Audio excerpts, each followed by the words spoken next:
Welcome, everybody. Welcome to our big event for this evening. To date, we've got Maggie Thrash in conversation. She's the acclaimed author of Honor Girl and Lost Soul, Be at Peace. Interviewing Maggie, we have Aya, she, her, hers, from the Laurel Branch Library. I'm Steve, and I work in the communications department. And finally, we have Maggie Thrash, she, they, who we are delighted to be hosting this evening. Aya, please take it away. Okay, just wanted to say hi, everyone, and hi, Maggie. It's so great to have you virtually visiting. I wanted to take a second to say a little bit about the two books we're mostly going to be talking about tonight, so in case anyone hasn't checked them out of the library yet. So Honor Girl tells the story of Maggie's time at Camp Bellflower and the realization that she's falling in love with an older female camp counselor, as well as the reaction of traditional environment to the relationship. And Lost Soul, Be at Peace starts as a search for the right college and a lost cat, but it ends up as a meditation on family and the end of childhood. So they're both really beautiful graphic novels that really meditate on different themes and connections. So I think we're going to have a lot to talk about today. Yeah. Thank you for that introduction. No, it was my pleasure. Maggie, you've written two graphic memoirs. Was there a difference between writing the first one and then writing the second one? There was a difference. I'm not a trained artist in any way. I'm completely self-taught. I've never taken an art class. So I always tell people, if you have any interest in comics, just do it. Don't feel like you need an art school degree, because you don't. I certainly did not have one. And so Honor Girl was very difficult because a lot of people in my life I was still closeted to. Even my parents, I had come out in high school, a fact that they chose to conveniently forget for 10 years. So it was sort of like re-coming out, which was difficult enough in how personal that was, combined with the fact that I was trying to teach myself how to draw at the same time. So I would cry almost every single day. I remember at one point I just burst into tears and was like, I can't draw a tree. And the whole book is set outside, so every single page had to have trees in them. And they were so hard to draw. So it was incredibly difficult. But once I started the sequel, Lost Soul, Be at Peace, it was a little less emotionally chaotic because, I knew I could do it because I'd done it once before. I now knew how to draw a tree. So I felt like I had things a little more under control. Yeah, so there's more confidence going into the second one, I guess.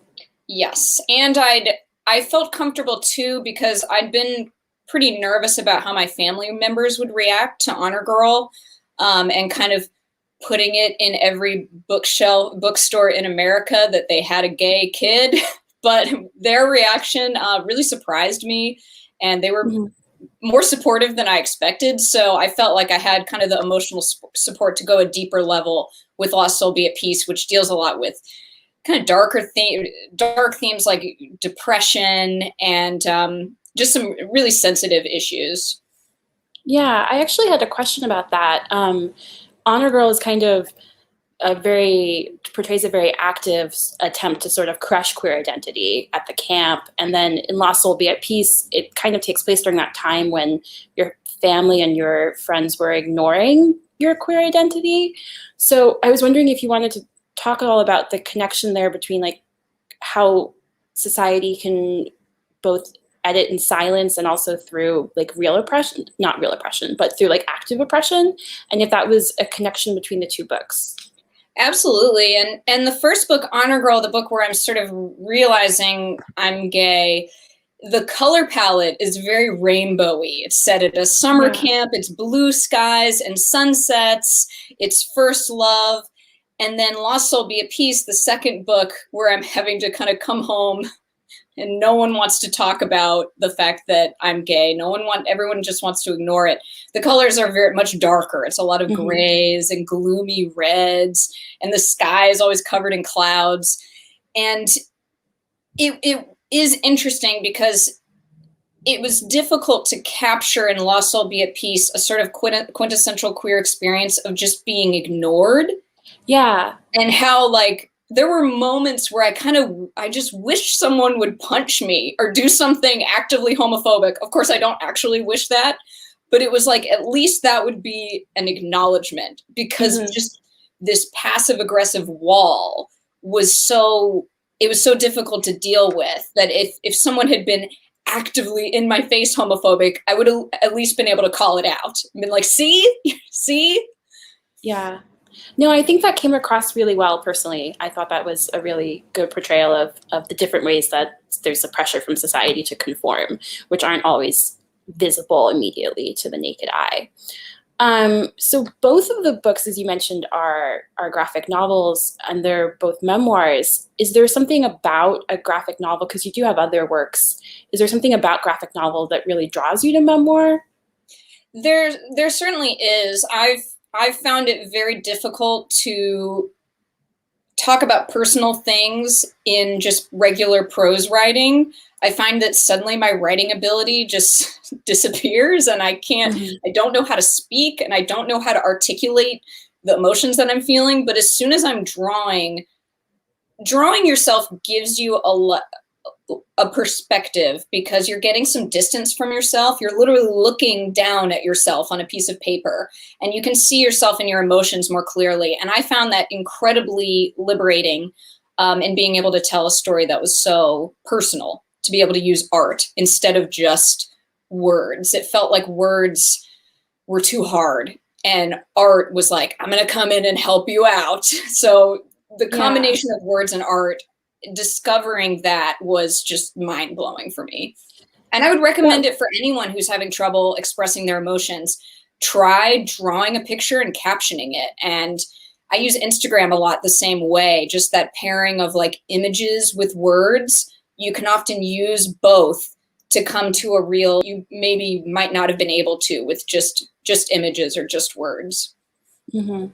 I think that's really great. I think that's a really good point, especially because we might have some aspiring graphic novelists in the audience. I hope so. Yeah. I was wondering too, when you're talking about the freedom different types of art give you that text doesn't always give you, there's a theme of dance in Lost Soul, Be at Peace. Do you find dance to be similarly expressive? Because it also shows up, I was checking out your webcomic, and it shows up in the webcomic too as a form of communication.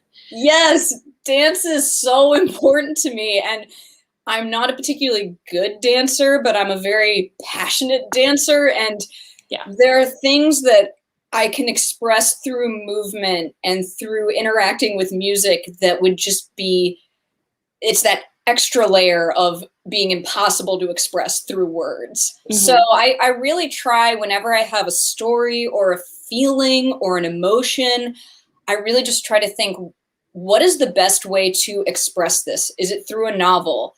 Is it through a weird interpretive dance? Is it through an Instagram post? Is it through a graphic novel and comics? So I just think there's, with everything you're trying to express, there's like a way that will get it across the most powerfully. And it's your job as an artist to like figure out what the way is. We've talked about some of them, but are there other differences when you're writing a prose novel as opposed to a graphic memoir that you'd want to share with the audience? Definitely, I feel liberated when I'm writing graphic memoirs because I can be very heady. I can be very in my head. I have a lot of opinions. And often when I'm writing prose, I'll find myself writing in a very judgmental style because I'm like judging my characters and I'm judging the interior design and I'm making judgments about everything I'm describing. Whereas with comics, I can just present it. And I don't, this analytical side of me doesn't have to kick in as much. And I think that's what helps my comics be more emotional, because that analytical side isn't constantly being activated. Yeah, it sounds like once you got the trees down, drawing graphic novels is really a really liberating experience. Once I got the trees down. Yeah. So both of the graphic novels are super intertextual. They have references to Harry Potter and Hamlet and Are You There, God? It's Me, Margaret. And there are all these like little fortune cookies hidden in the text. Are there queer texts that you referenced or used as inspiration, or were you kind of on your own? The queer text that is the most important to me and has been the most influential to me is a 100-year-old book called Brideshead Revisited. That is, it's with Honor Girl. What I wanted to capture, Brideshead is about these two men at Oxford in the 1920s, and they're so in love, but since the book was written 100 years ago, the author couldn't be overt about that. So it's all about just reading between the lines and the gay subtext and the way they look at each other and the strawberries and the champagne as they lounge in the sun. And I really wanted to just capture that innocence of when you're gay, but no one has called you on it yet. Mm-hmm. And it's almost in a way like more things are possible then, because you haven't labeled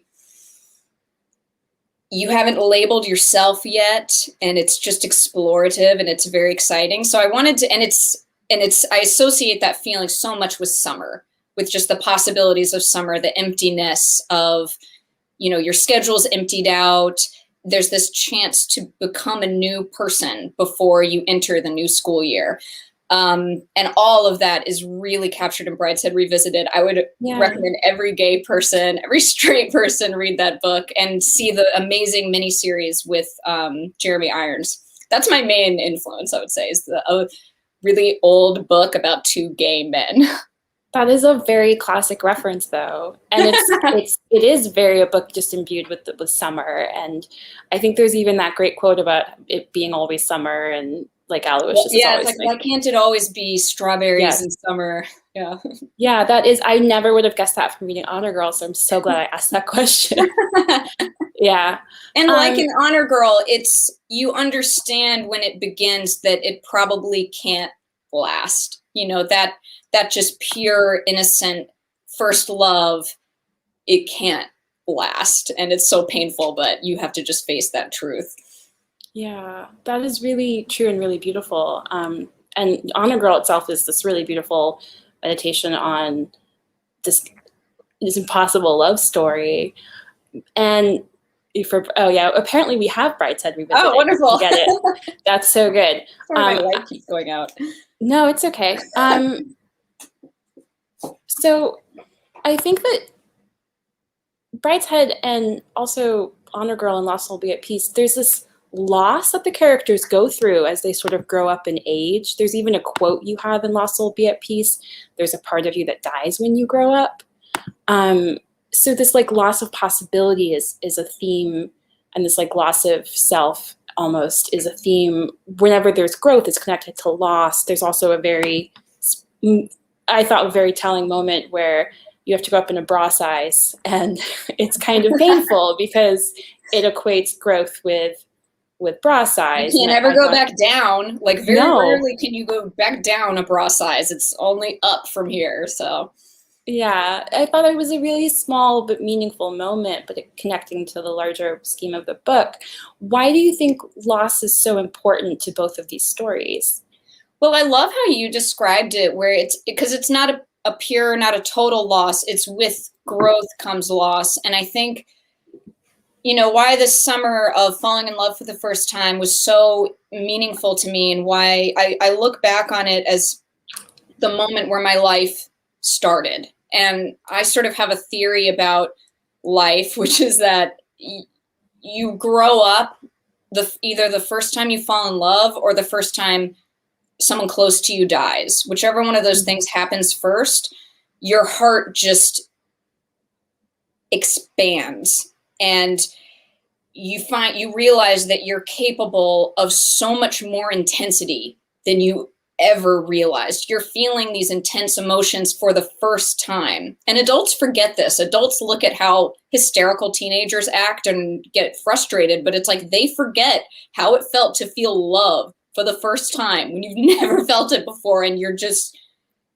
it's weird and it's scary. And so what you gain is this emotional depth, but what you lose is the ability to just be kind of vacuously happy in a way that only a child can.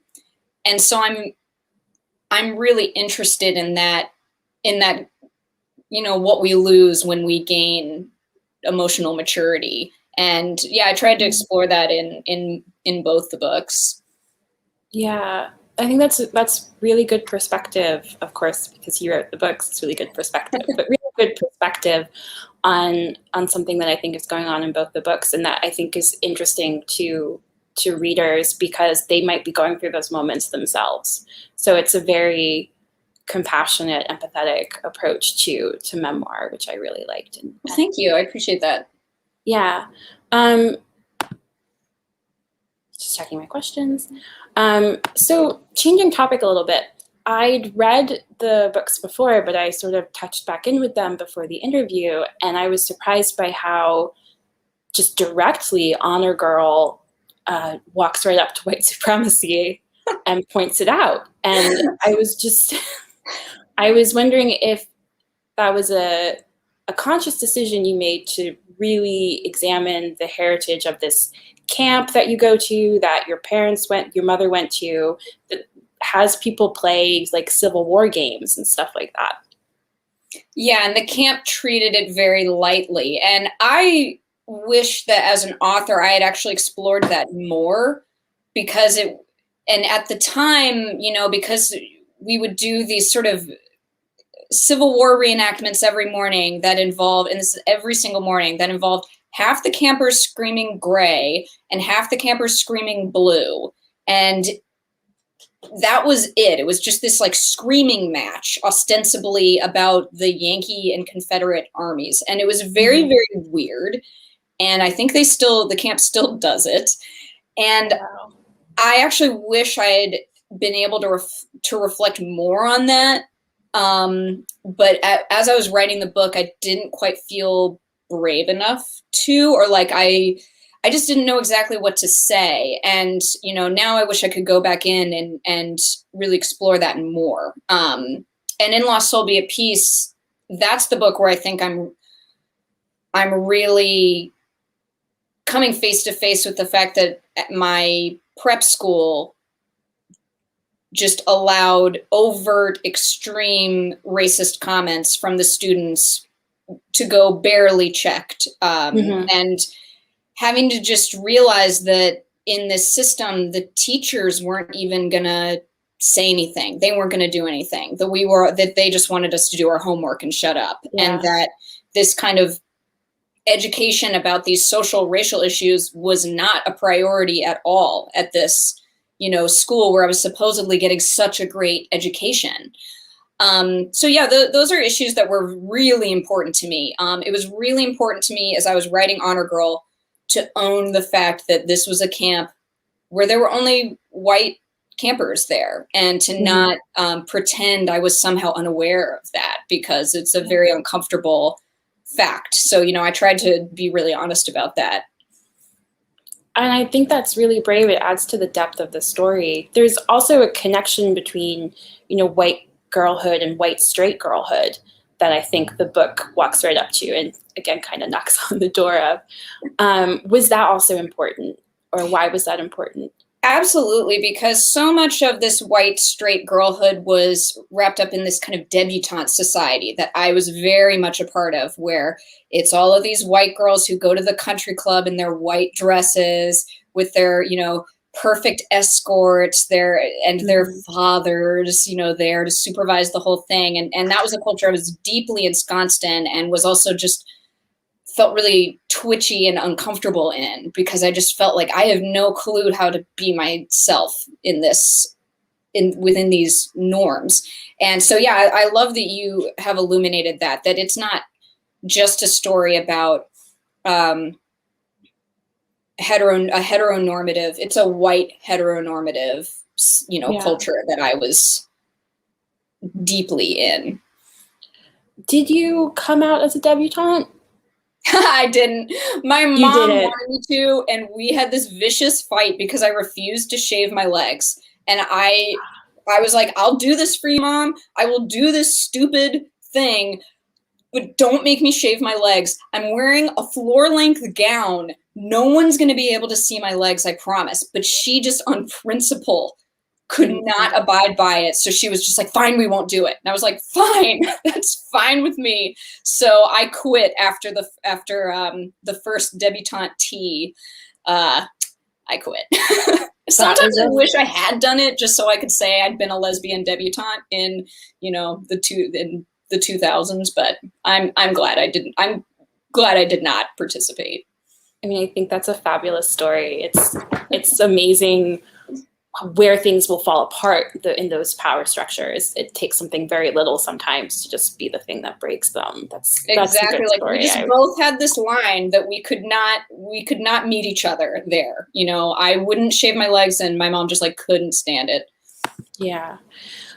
Speaking of the racial implications of Camp Bellflower, there's also a lot about the justice system in Lost Soul Be at Peace. And I thought that was very interesting. I mean, the book starts, it doesn't really spoil anything to say that it starts with Bob is I'm sorry, I'm forgetting the word, not a ranger.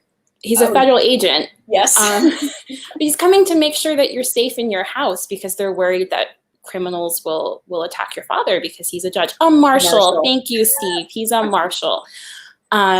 Yeah, so it opens with this federal marshal like making sure that like the house has like a security system and that all the exits are watched and things like that. It sort of opens from this place of fear, but then halfway through the book, your father has a very different perspective on criminals that I thought was actually pretty not lenient, but enlightening in a way. And I was wondering how that factored into the arc of the book. Yeah, the book starts out from an interesting place because there was a federal judge whose my father's a federal judge, and there was a federal judge whose family was murdered by someone she'd put away, and it was a revenge killing. And when that happened, we had to put in this big security system. And it was definitely another one of those moments where it's like, ooh, childhood is over. Like, I'm now being really exposed to the reality that the world is not safe, and that there's a lot of, and not just that it's not safe, but that there's a lot of dysfunction and violence. And I'd never really been exposed to that before. And, my dad was always a cipher to me. We never communicated. We did not have much of a relationship. I found him fairly scary. He was just this very serious, very just like a man from 100 years ago, not like a fun dad like today. And, throughout the book, I get to know him and get to know his perspective on things. And that father-daughter relationship is so important to me as an author. It comes back in almost everything I write. I'm like definitely a daddy issues writer, but my dad and I have a great relationship now. But yeah, so that's the second book is a lot. It's more complicated in a way than Honor Girl because it's about, when you're someone so close to your father is a judge and has the ability he could put someone to death. Like, that's a weird thing to realize as a daughter, because you look at your parents as these powerful people, but I think most kids grow up and realize, oh, my dad is actually just a dad. Yeah. But I was sort of realizing like, oh, my dad could like do the death penalty on someone. That's weird. It makes me sort of scared. But then being able to peel back the layers of him and get to know him as a human being and not just as, scary dad and scary judge guy. That's what I really wanted to explore in that book. That was a very rambling answer, but no, it's actually I have a lot of feelings about it. It sounds like there might be another book there. Yeah, no, that's a really good answer. I think also what's interesting is that rambling answer to the best answers is that your father isn't really afraid. And I think we have a lot of representations of white fear, of crime in general.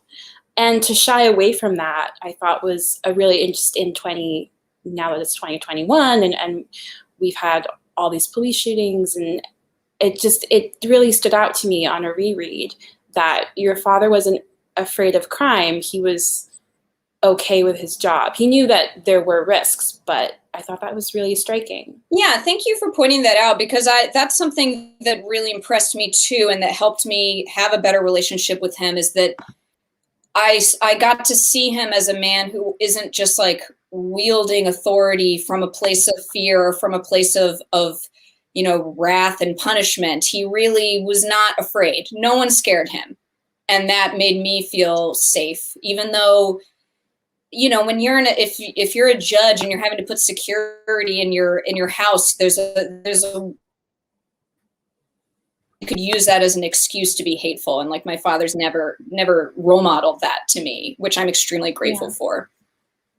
Yeah, and I thought it was wonderful to share that as a different representation than I think is usually given of judges. Yeah. So just to, I'm going to tell him that. I really appreciate that reading from you. Thank you. To step back to Honor Girl a little bit, it was your first book, I think, right? And yes. It's this coming of age memoir. It's this summer of love memoir in a way. Has your perspective on it changed over the years? My not really, because after those summers, I never went back to camp again. I did not keep up with any of the characters. After the book came out, a lot of people in the book reached out to me, and I've reconnected with a lot of the girls in that book, which has been awesome. But it was just one of those things where it was just in amber and just existed, like Brigadoon, this pocket in the past, untouched by time, untouched by really even much mental processing from me. So I feel like I was able to just go straight back to how it felt to be 15 without any of the baggage of my adulthood. I tried to just stay really, I especially was concerned about, like, I'm not here to tell anybody else's story. I'm here to just describe how it felt to be 15-year-old me at this camp. And I was able to do that, I think, because I had so much distance from it, because I hadn't spoken to these people in 13 years. I hadn't gone back to the camp in 13 years. Like I do think that if you're going to write a memoir or a true story, that space is essential. You have to have that distance from the people you're talking about, or you're going to find it very difficult to be honest, in my opinion. So space was an important part of being able to write that narrative. Was there anything else that really helped you write a memoir? Because it is a very intimate, personal thing to do.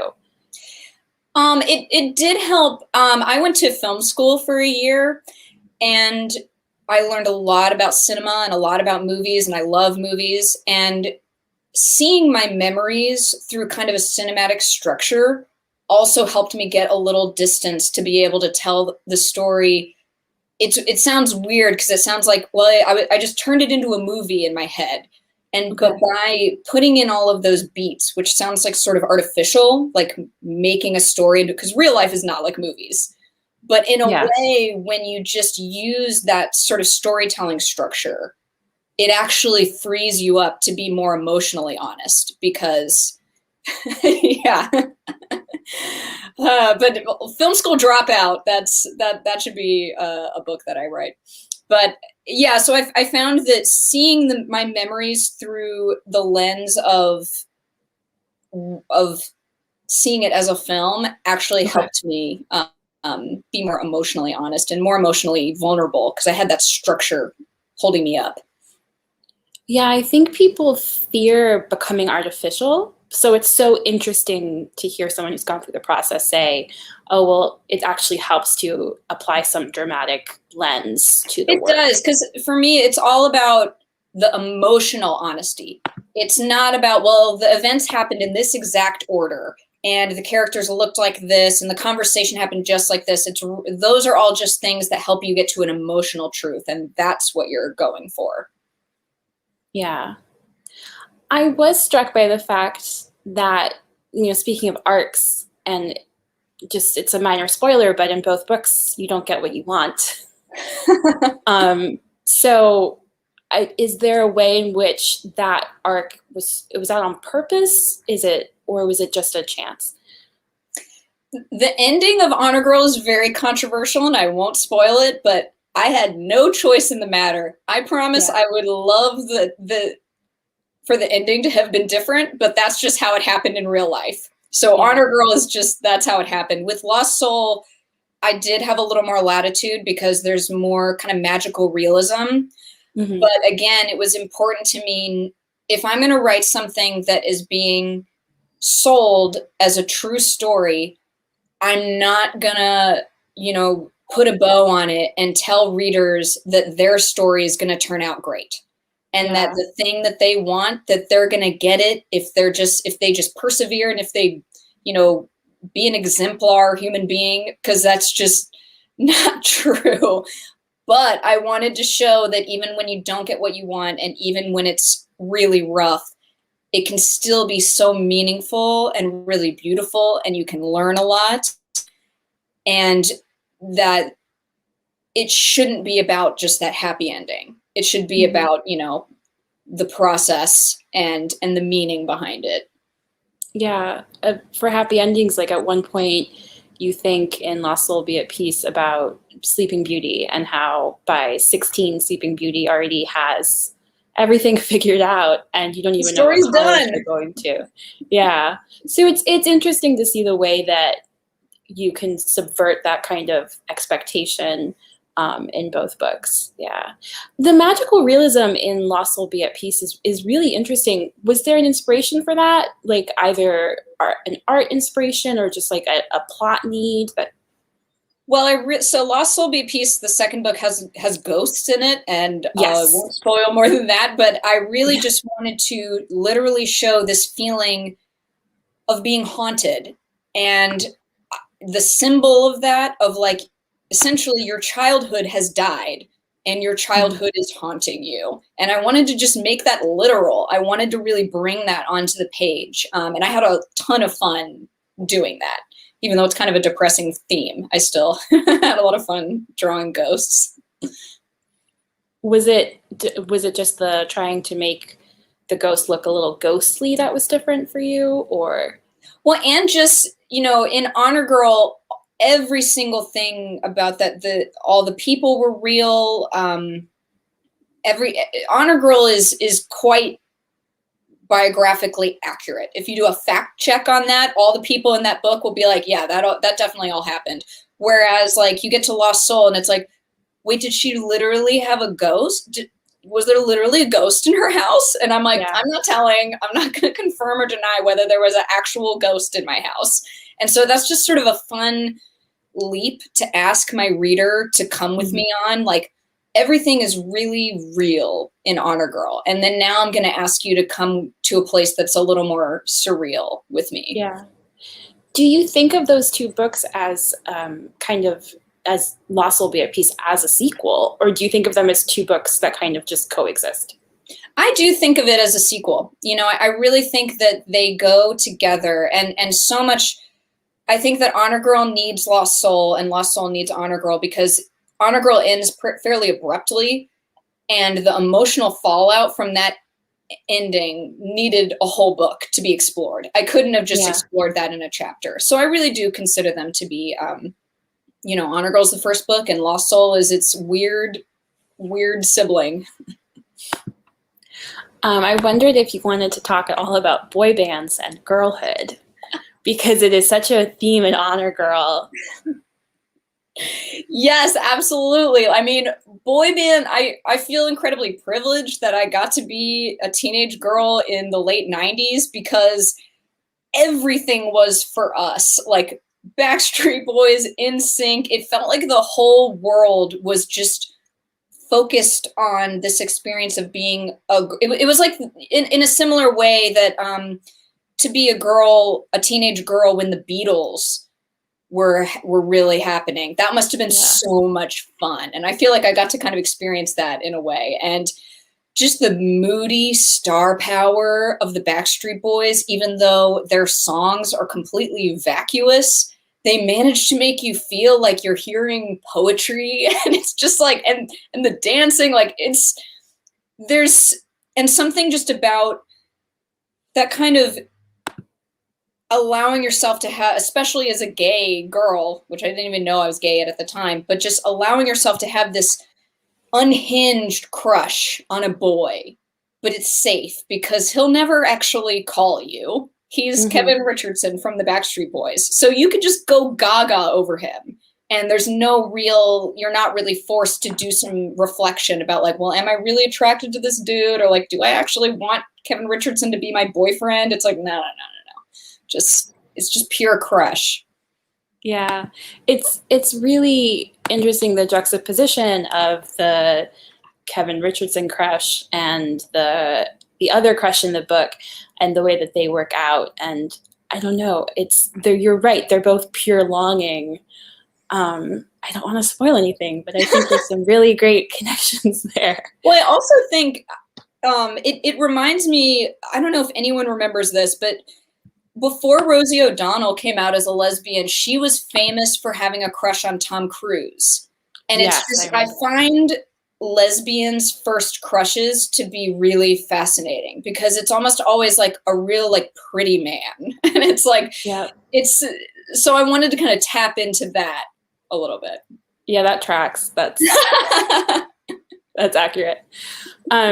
Yeah, so do you still, I just have to ask because I know some people still do you still listen to the music? Oh yeah, I still do. I listen to all their music. It's a little difficult since Trump ruins friggin' everything, but one of them, Brian Luttrell, has made some weird comments that make it seem like he might be a Trump guy, and so it's like, it's weird that how these things can get sort of like polluted, but I try to separate that, and I tried to just still really love it. And they were pro gay marriage before it was cool. They made like a pro gay marriage anthem, I think in like 2013 or something. So yeah, I've kept up with them, and you've kept up.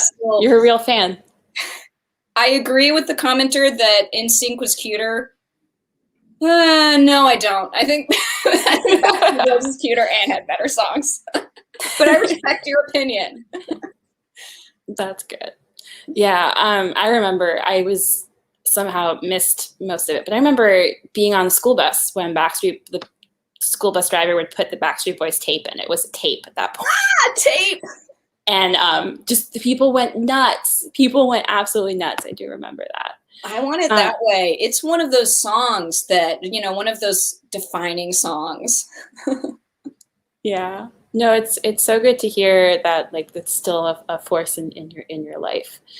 It's sad when these things, be sad if you lost everything. Yes, I agree. Yeah. So this is like a question we can explore or not explore as you want, but has coming out as genderqueer changed how you feel about Honor Girl and like having such a quintessential girlhood book? It really hasn't. I like that question a lot because it's like, how does a person and a writer's present understanding of themselves affect their past understanding of themselves? And for me, not that much. It really relate to the person I was in Honor Girl. And for me, coming out as genderqueer is more about what I'll write in the future. And I still really relate to teenage girls. I also really relate to adult men, which is a weird combination, but I don't relate to adult women or teenage boys. So it's like this weird, like in these weird quadrants of like boy, man, woman, girl. I'm like a girl, man. So it just kind of opens up things. Like maybe I'll write an adult book from a male perspective at some point. But no, it doesn't really affect. It does. I guess the only way it affects me is I see my pretty extreme interest in my dad in Lost Soul Be at Peace. And I'm just like, that's interesting that I was so much more interested in exploring my relationship with my dad than in my relationship with my mom. And I'm wondering like, oh, there was like me feeling more like a son than a daughter. That's so interesting there. Yeah, because the book that if I needed to compare Honor Girl or Lost Soul Be at Peace to a book, I'd probably compare them to Fun Home and Are You My Mother by Alison Bechdel. And Alison Bechdel did the father memoir and then the mother memoir. But you took a different route there, where it was a book really about you and your experience, and then a book more about your father. So I don't know, from someone who collects queer memoirs, it's like a little grace note for me. Yeah. My mom would be horrified if I wrote a book about her. She's already forbidden me from doing that. So probably my mom memoir is not forthcoming. That's totally fair on her part. Yeah. Do you want to talk a little bit about your current work? So currently you're publishing like a kind of, not a daily comic, but a fairly frequent comic called I am. I'm about to go on break with that, but it's a project that I intend to continue indefinitely. It's like every couple months, or for a couple months every year, I start uploading this very gossipy webcomic called Cure for Desire that's about, my, like, it's right now it's centered on a relationship I was in the summer of 2016, like during the election. Everyone's emotions were really high. Yeah. But it's something I work on periodically, and then I take a break, and then I come back to it. I was wondering if you thought that was a way to collect new material for like a longer work, or if it's a completely separate exercise. No, it's definitely, I consider it possibly kind of a jumping off point for turning it into a book one day or doing something else. But really it's just about, so much of publishing is so slow. Like I'm working on a couple different novels right now, and the process is just so slow. Whereas a webcomic is something I can share right now. And so that's kind of the purpose it serves for me as an artist, is something I can share right now, while the kind of marathon process of getting another novel out is happening.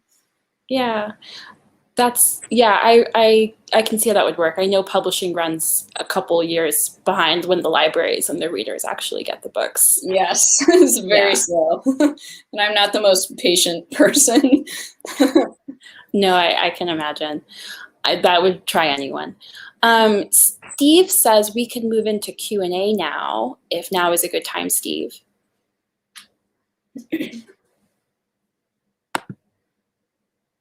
Q&A time. Yay! So I don't see the questions. 1 second.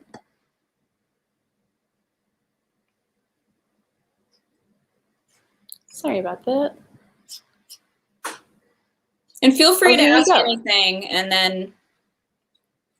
So were you a big comics reader growing up? No, I was not. I was not a big, I loved Benny and Veronica, but that was about it. And when I started to write this book, I had to take kind of like a crash course in comics, because I realized I needed to do comics to be able to tell this story. So I was like, okay, now I need to figure out how comics work. And for me, the books that really shaped me were American Born in Chinese by Jean Luen Yang and Skim by Mariko and Jillian Tamaki. Those books basically, and the Scott Pilgrim books are really great. Like those books are treated like they're just sort of like fun, frothy, but he has incredible skill and incredible storytelling skill. And if anyone who's interested in writing a graphic memoir, I would recommend just reading the first Scott Pilgrim book like 8 times. That's what I did. Yeah, I think the books were somewhat underrepresented by the movie in some ways. I agree. And that had an effect on the readership. Yeah. Is there anything you're reading right now that you think we have a lot of readers in the audience? Do you think the readers should check out?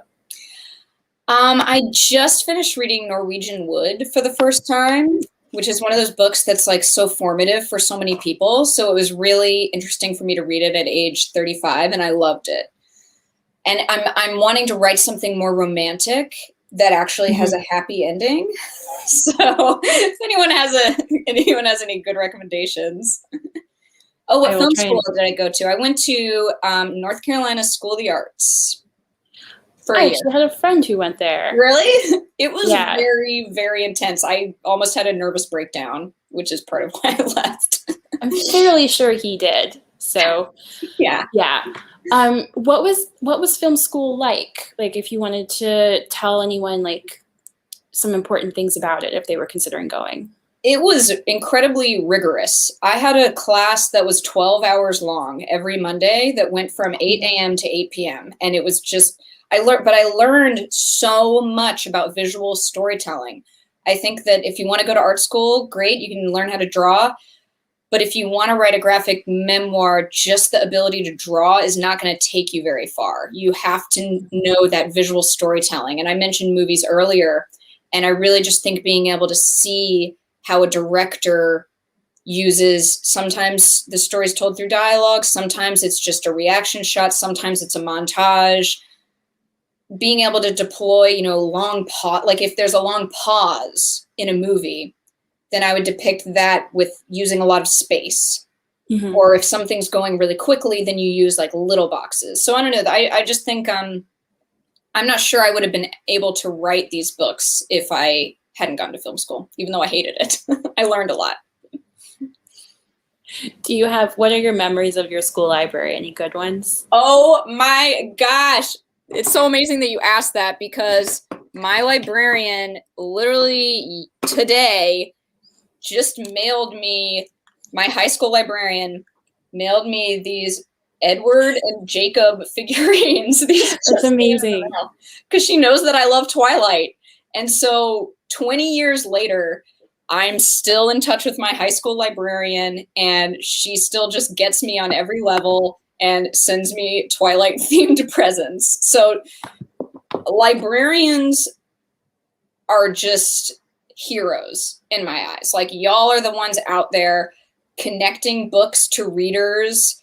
It's just the glue that holds society together. And so I will just sit and rave about my high school librarian forever. It sounds like you had a really good one. Steve was actually mentioning he's a former high school librarian, and he was sharing with me before that he had purchased Honor Girl for his students, and that it did get some pushback, but that he was really happy to purchase a book that was so important to people. I respect that so much when librarians are standing up against pushy parents who are scared to introduce their kids to anything remotely gay, even though Honor Girl is very PG. Librarians who just stand up for books and stand up for what they know their kids need. It's truly heroic. Yeah.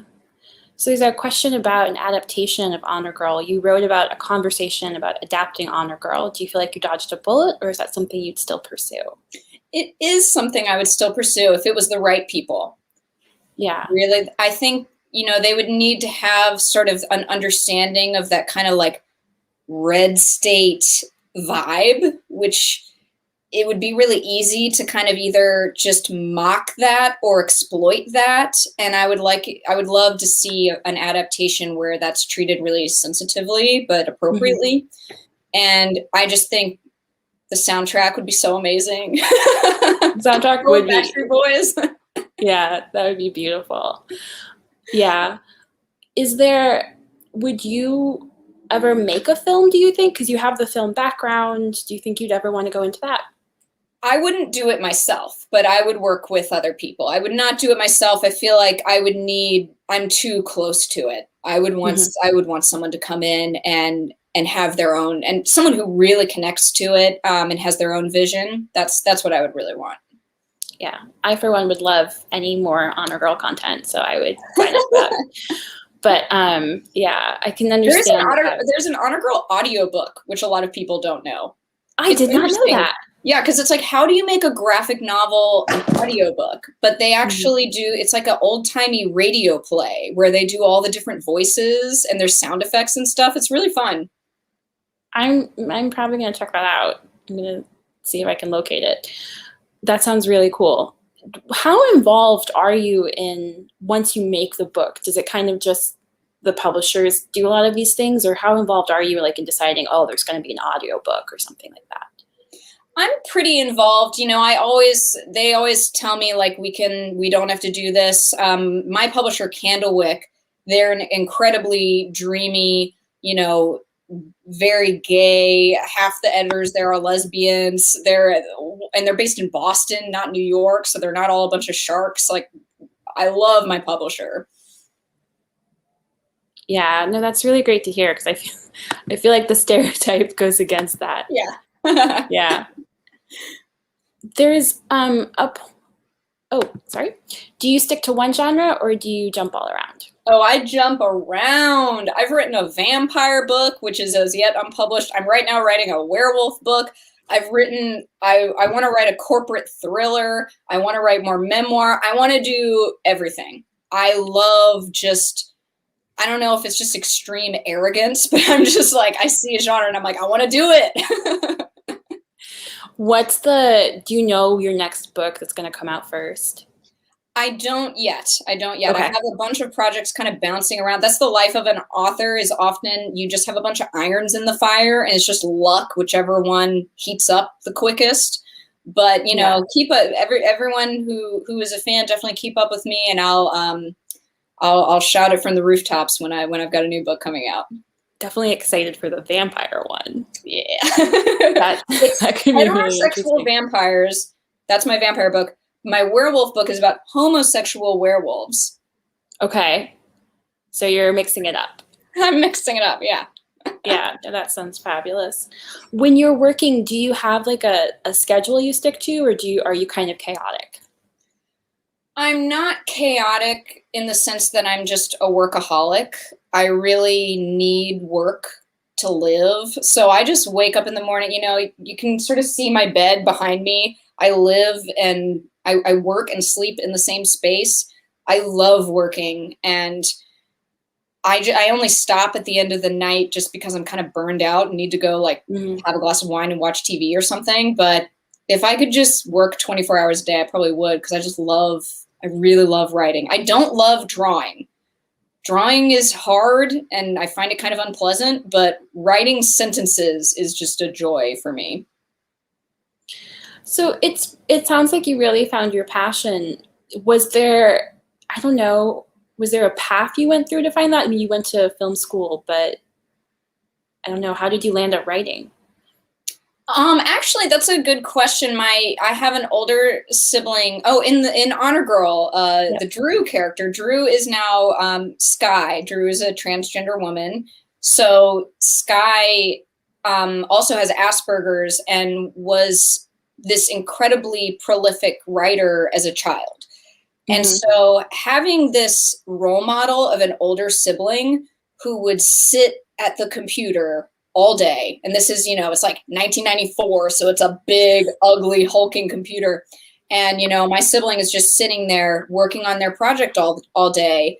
I'm not sure where I would be without that influence, because it really showed me that I could start writing a book tomorrow if I wanted. Sky's doing it, like I can do it. So I'm incredibly grateful for the influence of my older sister. Yeah, that's fabulous. That was not the answer I expected, so that's pretty amazing. So it sounds like we want to know some TV recs. What are you watching with your wine? Lately, I've been watching Lifetime movies on YouTube. There's like a million from the 80s and 90s. And I've been finding them very comforting.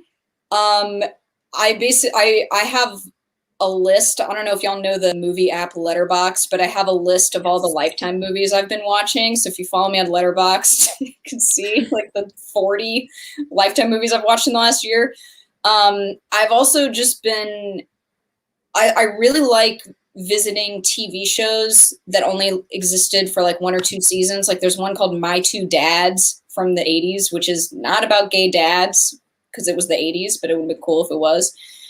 And just basically I like finding really random things on YouTube because everything's there. And it's often like very grainy, like VHS rips, and it makes me feel like I've found something like a hidden special treasure. So yeah, I would just recommend like Googling Lifetime movies 1990s and you'll find some real treasure. I feel like I have to ask, because you're into Lifetime movies, if you're into true crime, because they often go together. This Lifetime true crime is just the best of both worlds. Yes. This is a very specific question. On the topic of Lifetime movies, have you seen... Yes, I have. I love it, and I love the original. That I will have to look that up because it's a lot of fun. It sounds like someone has someone else recommends it, so it has a following in our audience. Yeah. These are good people. Yeah. No, they are. They're great people. Is there anything that, because we're running out of time a little bit, is there anything that you would want to share with readers if you could, like advice or just something you feel is overlooked? Or I guess just my main advice, and this is actually related to Lifetime movies for me. My main advice for writers is, I think especially today, there is so much pressure to be perfect, to get everything right the first time. And that is just not possible. You can't expect that of yourself as a growing writer. Give yourself permission to be bad. Give yourself permission to be Lifetime movie level bad. Like, just, that's the only way that you'll grow. And you know, my Honor Girl was my first published book. It's not my first book. I think I'd probably written 6 books before that are just going to sit on my computer till the end of time because they're horrendous. And I would be mortified if they ever saw the light of day. But if I needed to write those, you know, it's just practice. So really give yourself permission to write some serious crap. That is my greatest advice that I think gets overlooked in how people approach, you know, writing as a craft and as a form of expression. I think that's really good advice, especially because we have a large teen audience, and we really want to make sure that, you know, they're trying things out and that they're not trying to be perfect. Just try it. As I say, like I hadn't even taken an art class when I wrote Honor Girl, but I was just like, I'm just gonna do it anyway. And again, maybe that's just me being really arrogant. No, I think it's great. I think that's how, like you said, you had that role model of working really hard. And I think that, you know, hard work along with passion is a good recipe for success. So, It really is just practice. It's not the magical, wonderful inspiration that a lot of writers pretend it is. Like, it's just sitting at a computer and practicing, and you can totally do it. Yeah, there must be something sort of calming about watching Lifetime movies because they're a little formulaic, but they're very successful.